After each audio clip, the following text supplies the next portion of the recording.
আমার চরণে সমর্পিত হও, তখন জ্ঞান, কর্ম, ধ্যান, ধর্ম, ভক্তি নয়, তখন আমারই দায় পড়বে তোমাদের সর্বময় কল্যাণ করার আর তোমাদের উদ্ধার করার। এজন্যই গীতা শাস্ত্রের সিদ্ধান্ত হলো অহং তাং সর্ব পাপেভ্য মোক্ষয়িষ্যামি মা শুচ। অর্থাৎ জ্ঞান, কর্ম, যোগ, ধর্ম, ভক্তি এসব পথের থেকে সার পথ হলো ভাগবত পরম ধর্মে, অর্থাৎ ভগবানের চরণে আত্মসমর্পণ করা। বলো না গো রাধে রাধে। এখন প্রশ্ন, এই আত্মসমর্পণের সরলার্থ বা সংজ্ঞাটা কি? গোস্বামীগণ সিদ্ধান্তে বললেন, ভগবান, হে ভগবান, হে পতিত পাবন, আমি তোমার হলাম, এটা মুখে বললেই হবে না। সুধীজন, আমি ভগবান তোমার হলাম, শুধু এটুকু বললেই আত্মসমর্পণ হবে না। শ্রীমদ্ ভাগবত সিদ্ধান্তে বললেন, তুমি বা তোমরা যে ভগবানের চরণে সম্পূর্ণ আত্মসমর্পণ করেছ, তার 6টি লক্ষণ থাকতে হবে। শুধু মৌখিক ভাবে বললেই হবে না ভগবান আমি তোমার। ভক্তগণ, আত্মসমর্পণের প্রথম লক্ষণ হলো আনুকূল্যেশ সংকল্প। অর্থাৎ ভগবানের চরণে তখনই সমর্পণের শুভ সূচনা হবে, ভগবানের চরণে তখনই আত্মসমর্পণের শুভ সূচনা হবে যখন ভগবানের সুখ সেবার জন্য আপনি নিজের প্রজ্ঞা, যখন ভগবানের সুখ সেবার জন্য আপনি আপনার নিজের চাওয়া পাওয়াকে সম্পূর্ণ পরিত্যাগ করতে পারবেন। এরপরে চৈতন্য ভাগবত দৃষ্টান্ত দিলেন, একজন ভূতত্ত্ববিদ তার নিজের মতো করে গঙ্গার ম্যাপ অঙ্কন করলো, কিন্তু গঙ্গাকে দর্শন করতে গিয়ে দেখলেন তার ম্যাপের সাথে ওই গঙ্গার কোনো মিল নাই। সাথে সাথে ওই ভূতত্ত্ববিদ তার অঙ্কনকৃত গঙ্গার ছবি ছুঁড়ে ফেলে দিলেন।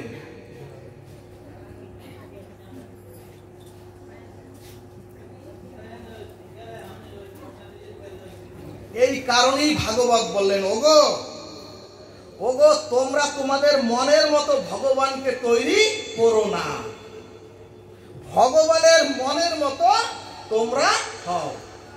জয় নিতাই গো হরিবল। তাহলে সুধীজন, আমরা ভগবানের আনুকূল্যের দিকে তাকাবো, ভগবানের সুখের দিকে তাকাবো, অর্থাৎ ভগবানের যাতে সুখ হয়, ভগবানও যাতে সুখী হয়, আমরা সেই দিকে তাকাবো। এবং ওই ভগবানের ভালোবাসায় আমার, আপনার বা আপনাদের কারো কোনো স্বতন্ত্রতা নাই। অর্থাৎ আমাদের বিদ্যা, বুদ্ধি, জ্ঞান সবই ভগবানকে প্রীতির জন্য, ভগবানের সুখের জন্য আত্মনিবেদনের প্রথম লক্ষণই হলো আনুকূল্যেশ। আনুকূল্যেশ বিষ্ণু পুরাণ সিদ্ধান্ত দিলেন কিভাবে আনুকূল্যেশ হবে।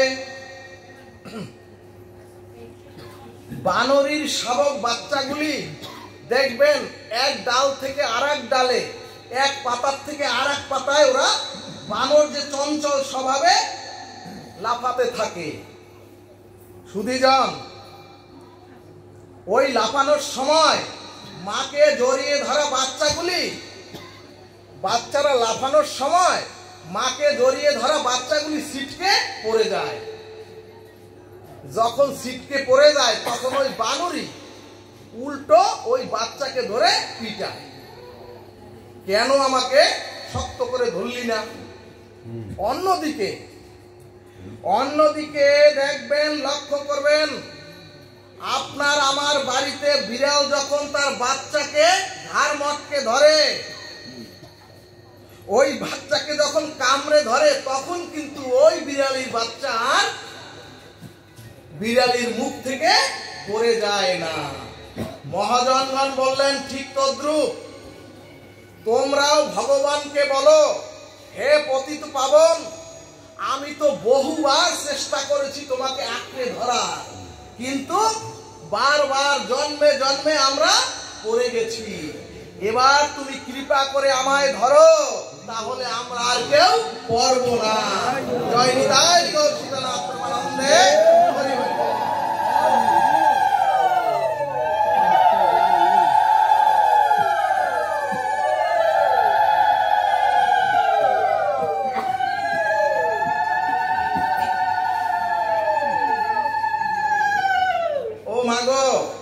এরপরে ভক্তি রসামৃত সিন্ধু দৃষ্টান্ত দিলেন।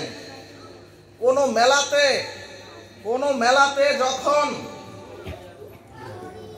পুত্র কন্যাকে যদি পিতামাতা হাত ধরে রাখে, কোন মেলাতে পুত্র কন্যা যদি পিতামাতার হাত ধরে রাখে, পিতামাতা পুত্র কন্যা সন্তানরা যদি পিতামাতার হাত ধরে রাখে, আর ওই সন্তান যদি দেখে কোন খেলনার দোকান, তখন ওই পিতামাতার হাত ছেড়ে ওরা ওই খেলনার দোকানে চলে যায়। ভক্তি সিদ্ধান্ত বলছেন, পিতামাতা যদি সন্তানের হাত ধরে সে হাত, কিন্তু যদি পিতামাতা ওই সন্তানের হাত ধরে, দেখবেন সন্তান মোড়ায় যাওয়ার জন্য, ছেড়ে দেওয়ার জন্য মোড়ায়, কিন্তু পিতামাতা কখনো ছাড়ে না।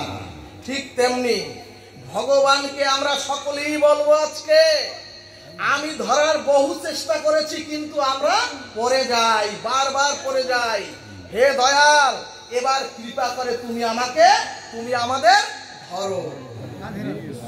এবং আত্মসমর্পণের প্রথম লক্ষণটাই হলো আনুকূল্যস্য সংকল্প। আর ভগবানের চরণে আত্মসমর্পণের দ্বিতীয় লক্ষণ হলো প্রতিকূলেস্য বিবর্জনম। প্রতিকূলেস্য, একটা ছিল আনুকূলেস্য আর একটা প্রতিকূলেস্য। ভক্তগণ, সাধক পথে, ভজনের পথে চলা, এটাই দিগদর্শন। অর্থাৎ ভক্তি বিরোধী, অর্থাৎ শাস্ত্র বিরোধী অথবা ভগবানের প্রতিকূল আচরণ আমাদের জীবন থেকে বাদ দিতে হবে। অর্থাৎ প্রতিকূল্য বিবর্জনম। সুধীজন, প্রথমটা ছিল ভগবানের অনুকূলময়ী, ভগবানের সেবাময়ী এবং ভগবানের সুখময়ী, ভগবানের সুখের জন্য। পরেরটা হচ্ছে, দ্বিতীয় লক্ষণটা হচ্ছে ভক্তি বিরোধী, শাস্ত্র বিরোধী, ভগবানের প্রেম বিরোধী। অর্থাৎ ভগবানের প্রতিকূল কোন কর্ম জীবন থেকে চিরতরে ত্যাগ করতে পারলেই হবে শরণাগতি। অর্থাৎ ভগবানের প্রতিকূল কোন কর্ম জীবন থেকে যদি চিরতরে আমরা ত্যাগ করতে পারি, তবেই হবে ভগবানের চরণে শরণাগতি। আর ভগবানের চরণে প্রথমটা কি? ধ্বজ। ওই সাথে সাথে ওই ধ্বজ দ্বারা জন্ম জন্মান্তরে যত স্খলন, যত পাপ, সব ওই ধ্বজ দ্বারা ধ্বংস করে দেন। ওদিকে যাব না গৌর ভক্তবৃন্দ। তাহলে ভক্তি বিরোধী, প্রেম বিরোধী এবং ভগবানের প্রতিকূল কর্ম জীবন থেকে চিরত্যাগ করতে হবে, তবেই হবে প্রেম ভক্তি। সুধীজন, মহাজনগণ বললেন, জীবের যদি ভক্তি হয়, জীবের মধ্যে যদি কোন রকম তার প্রেম ভক্তির উদয় হয়, জীবের মধ্যে যদি চৈতন্য জাগৃত হয়, তখনই প্রতিকূল বিবর্জন সম্ভব। ভাগবত বললেন এরকম হাজারো উপদেশ সুভাষ দ্বারা বহু জায়গায় হচ্ছে, কিন্তু এরকম হাজারো উপদেশ শুনলেই প্রেম বিরুদ্ধ, শাস্ত্র বিরুদ্ধ অথবা প্রতিকূল স্বভাব ত্যাগ করা জীবের দ্বারা সম্ভব হয় না। সুধীজন, কতই তো শুনলাম, কতই তো হরিনাম কীর্তন করলাম, আমরা প্রত্যেকে দীক্ষা নিয়ে শ্রবণ করছি, এমনকি তীর্থ গতাগতিও চলছে, এমনকি ধ্যান দান বৈষ্ণব সেবাও হচ্ছে, কিন্তু সুধীজন ভগবান বা ভক্তির প্রতিকূল স্বভাবগুলো আমাদের জীবন থেকে তো তাড়াতে পারছি না।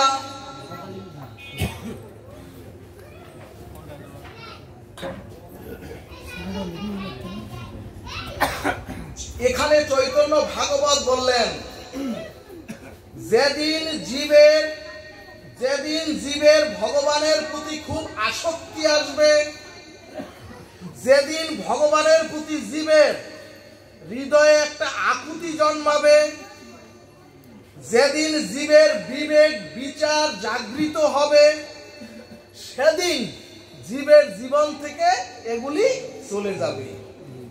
ভাগবত দৃষ্টান্ত দিলেন, একটি মেয়ে জন্ম থেকে 18 বছর অবধি আইসক্রিম খাওয়ার অভ্যাস, তাকে ভাত না দিলেও, অন্য আদার্স খাবার না দিলেও আইসক্রিম দিতে হবে। এরপর 18 বছর পরে তার বিবাহ হলো, কন্যার পিতামাতা শ্বশুর শাশুড়ি সকলের কাছে বলল আমার মেয়ে জন্ম থেকে যেহেতু আইসক্রিম খায়, ওকে প্রতিদিন আইসক্রিম দিতে হবে। তারাও রাজি হলো। সুধীজন, এরপরে ওই মেয়ের 2 বছর পরে যখন সন্তান তার গর্ভে আসলো, 6 মাস পরে ডাক্তারের কাছে যাওয়ায় ডাক্তার বলল মাগো, ও মা, এখন যদি তুমি আইসক্রিম খাও তাহলে তোমার সন্তানের ক্ষতি হতে পারে। সুধীজন, এই কথাটুকু শোনার সাথে সাথে ওই মেয়ে ওই সন্তানের কানে আইসক্রিম খাওয়া অনেক কমিয়ে দিল।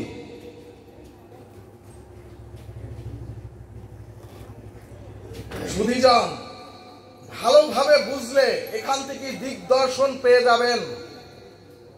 যখন শুনেছে মেয়েটি পেটের বাচ্চার ক্ষতি হবে, তখনই সিদ্ধান্ত নিল আইসক্রিম খাওয়া কমিয়ে দিতে হবে। ভাগবত বললেন সন্তানের প্রতি মায়ের এক প্রগাঢ় মমতায় 18 বছরের অভ্যাস সে কমিয়ে দিল।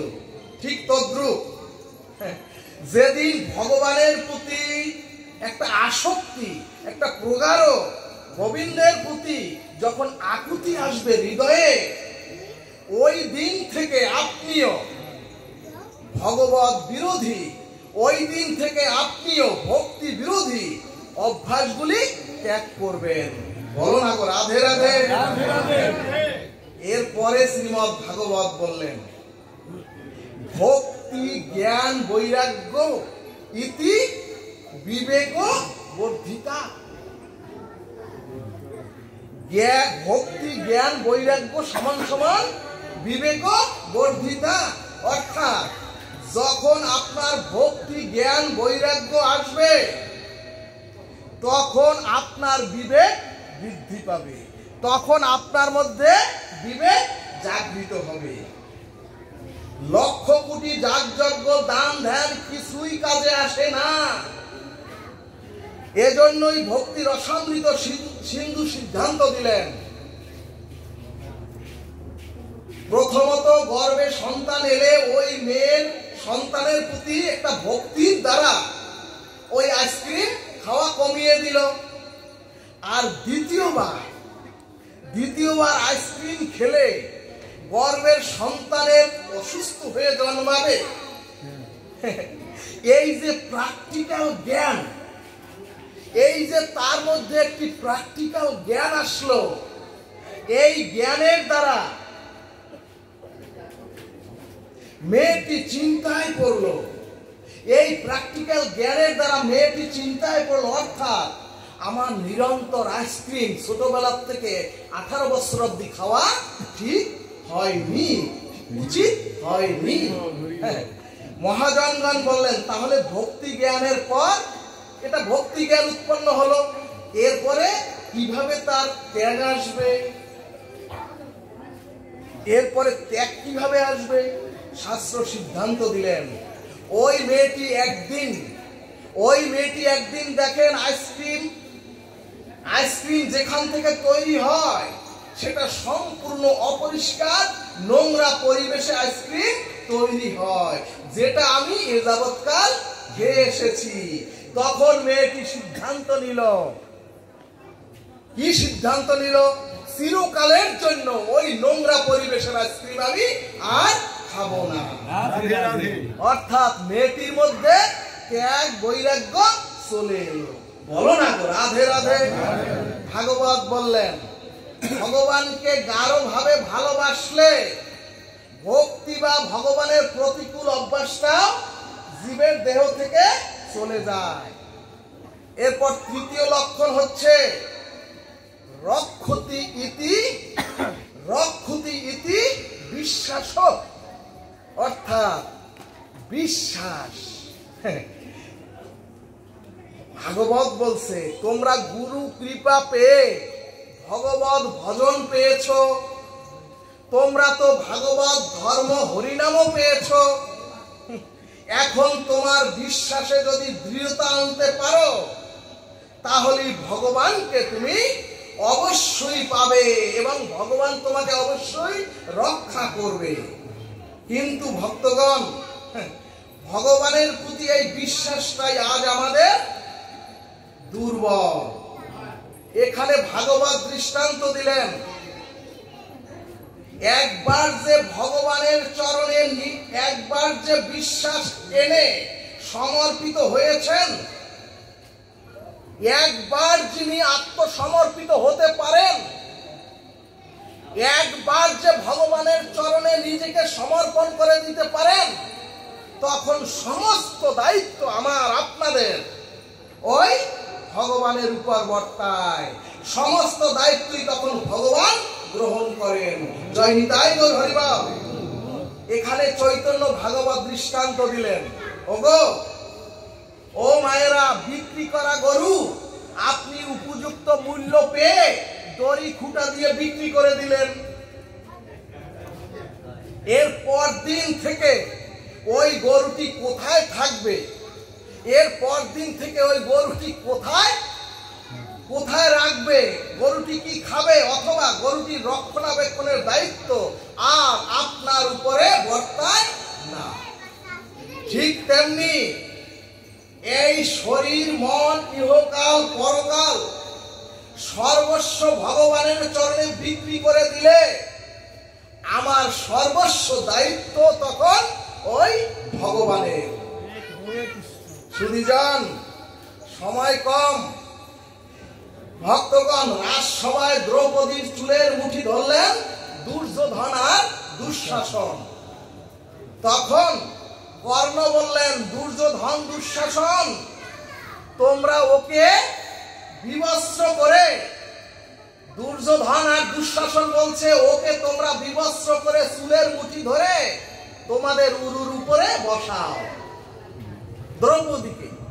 তখন দ্রৌপদী প্রথমে স্বামীদের কাছে বিনতি করলেন, তোমরা আমাকে রক্ষা করো। কিন্তু বিশ্বজয়ী অর্জুন থাকতে, ভীমের মতো বাহুবল থাকতে, আর যুধিষ্ঠিরের ন্যায় নীতি পঞ্চম স্বামী থাকলেও দ্রৌপদীকে কেউ রক্ষা করলেন না, বরং 5 জনে মাথা নিচু করে বসে রইলেন। কারণ কি? ওই যুধিষ্ঠির তো ওই দ্রৌপদীকে রেখেই, বন্ধক রেখেই পাশা খেলেছিলেন। ভক্তগণ, তখন জগৎজীবকে দ্রৌপদী বললেন, তোমরা আমাকে দেখে শিক্ষা নাও, উদ্ধারকারী ভগবান ছাড়া আর এ জগতে কেউ নাই। ভক্তগণ, এরপর পিতামহ ভীষ্মদেবের কাছে গিয়ে বললেন, দ্রৌপদী বললেন, আপনি তো চাইলে সূর্যের গতিপথকে আপনি উল্টো করতে পারেন, রোধ করে দিতে পারেন। তাহলে হে পিতামহ, এই কথা বলো না, এই যে একদম চুপ বসো। দ্রৌপদী বললেন, হে পিতামহ, আপনি তো পরম জ্ঞানী, হে পিতামহ, আপনি তো পরম তপস্বী, আপনি একজন, আমার দেখুন, আমার লজ্জাটা অন্তত একটু আপনি নিবারণ করে দিন। কিন্তু ভীষ্মদেব, দ্রোণাচার্য মাথা নিচু করে নীরব থাকলেন। শেষে ধৃতরাষ্ট্রের কাছে গিয়ে বললেন, হে পিত, আপনি আমায় রক্ষা করুন। কিন্তু সুধীজন কেউ দ্রৌপদীকে এগিয়ে আসলেন না লজ্জা নিবারণের জন্য। মহাভারতে দ্রৌপদী দৃষ্টান্ত দিলেন। দ্রৌপদী যখন 2 হাত তুলে সমর্পিত হয়ে হে মধুসূদন রক্ষা করো বলেছেন, সাথে সাথে ওই ভগবান নিজে বস্ত্র অবতার হয়ে শালীর রূপ ধরে দ্রৌপদীকে পেঁচিয়ে রক্ষা করলেন। জয় নিতাই গৌর হরি বল।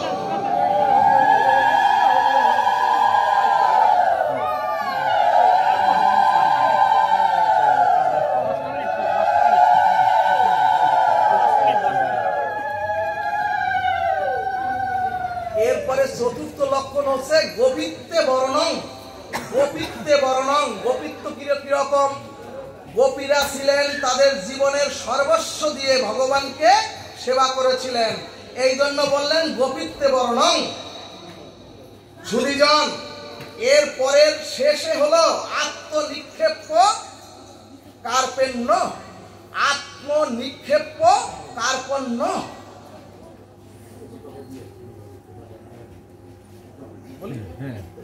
সুধীজন, সবশেষে আত্মনিক্ষেপ কার্পণ্য, অর্থাৎ এই যে ফুল, জল, বাতাসা, এ রূপ, এগুলো সব কিন্তু দেহ রূপ। আমরা যে ফুল ব্যাখ্যা করার যেহেতু সময় নাই, ফুল বলেন, চন্দন বলেন, এই ধূপ বলেন, ওই প্রদীপ বলেন, সব কিন্তু দেহ রূপ। এই দেহ রূপ কলাকেই গোবিন্দ সেবায় অর্পণ করে দাও। অর্থাৎ কোথাও কার্পণ্য করো না, নিক্ষেপ করে দাও কার্পণ্য রেখে তোমার দেহ কলাকে। সুধীজন, যতই জপ করুন, যতই ধ্যান করুন, আপনি যতই তীর্থ ভ্রমণ আর দান ধ্যান করুন, কিন্তু সমর্পণ না হলে, সমর্পিত না হলে ওই অন্য সাধনা অনেক দূরে সরে যায়, কোনো পরিপুষ্ট পায় না। অর্থাৎ আত্মসমর্পণ না হলে অন্য সাধনা সার্থক হতে পারে না। বলবন রাধা কৃষ্ণ প্রীতি প্রমানন্দে হরি হরি বলবন। জয় জয় নবশ্রীধাম বৃন্দাবন বিহারী লাল কি জয়, জয় কৃষ্ণচন্দ্র ভগবান কি, শ্রী শ্রী নব বৃন্দাবনের রাধা মাধব কি, সখী বৃন্দ কি, পঞ্চতত্ত্ব কি, দোল পূর্ণিমা কি, প্রেমের রানী শ্রীমতী রাধা রানী কি, প্রেমের ঠাকুর গৌর হরি কি, জয় নিতাই গৌর সীতানাথ প্রমানন্দে হরি হরি বলবন। গঙ্গা, গীতা, সাবিত্রী, সীতা, সত্তা, পতিব্রতা, ব্রহ্মাবলী, ব্রহ্মবিদ্যা, শ্রী সন্ধ্যা বুদ্ধিহীনী, অর্ধমাত্রা চিদানন্দা, ভবতী ভ্রান্তি নাশিনী, বেদাত্রয়ী পরনন্দা, তথার্থ জ্ঞান মন্দিরী।